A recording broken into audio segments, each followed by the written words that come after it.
Hey guys, so Mike here. I was asked to make a tutorial series on this helmet by one or two people.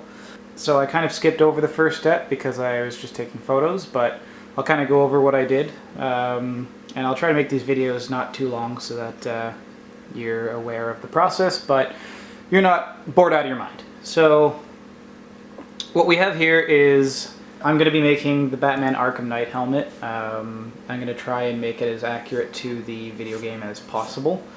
And what we want to do is we want to start off by making the master mold. And what we're going to do is from the master mold we're going to cast it, which I'll explain later down the road, and create a final polyurethane helmet, or like a plastic helmet that we can then put in all the wiring and all that stuff. So there's several ways to do this. For the first part, you can either sculpt it in clay, you can layer together foam stacks, 2 or 3 foam stacks, and then carve out the mask. One of the ways I like to do it, because I'm not a great sculptor and it's super cheap, is to do what's called Pepakura.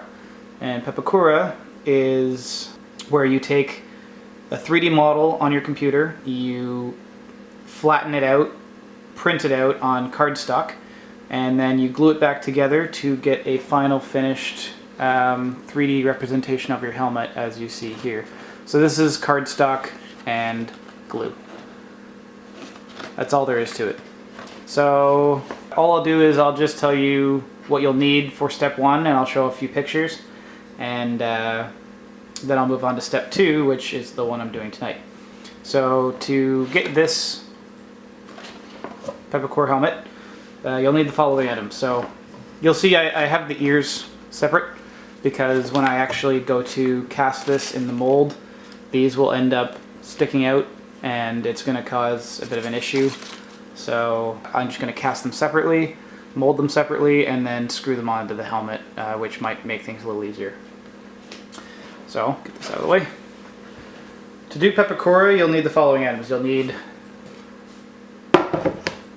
some sort of cutting surface. So I don't have a workshop like some of the professionals. I live in a 1-bedroom Vancouver apartment, so this is just a dollar store cutting board, which you can scuff up. There's glue all over it, and it doesn't matter if I destroy this.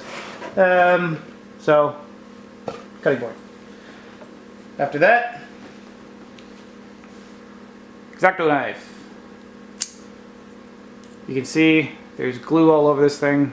I'm not zooming properly, but sharper the blade the better. After 10 to 15 sheets of cardstock, the thing gets pretty dull, so I'd recommend having one of these with maybe 2 spare blades, and that should help you for the Pepakura stage.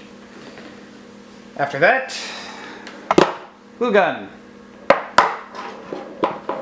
This is what you'll be putting all the cardstock together with. Make sure you have maybe 4 or 5 or 10 or 100, depending on how bad you are with the glue, extra glue sticks. Just a cheap one. This is from the dollar store. Costs like $2 or $3.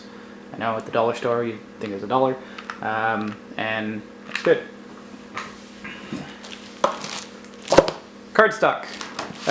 Doesn't matter which kind you get. This is just 65-pound cardstock from Michaels. I think it was $4.99 for the whole pack. There's 50 sheets in here, and I think I only used about 15 sheets for the helmet, so maybe $2 worth of cardstock. So yeah, that's all you need for that. I didn't really use this much, but this is just a ruler. It's bendable. If you're using an X-Acto blade against the edge, I'd recommend using a metal ruler, but it's good for folding the cardstock against the edges, cutting against for those straight lines, but it all depends on how messy or how much you trust your judgment when making those cuts. And that is really all you need. Now I'm going to throw some insert pictures. Yeah, insert pictures, yeah. This was me building the helmet. You can see like the stages of putting the Pepakura together to the finished product. So after you're done gluing all those together, you'll get something like that. So this is all cardstock. It's all glued together on the inside. This is not very durable right now, so you can see it is very malleable, it bends. So the next process will be taking this cardstock and strengthening it. So to do that, we're going to go on to part 2 of the tutorial series for building this helmet.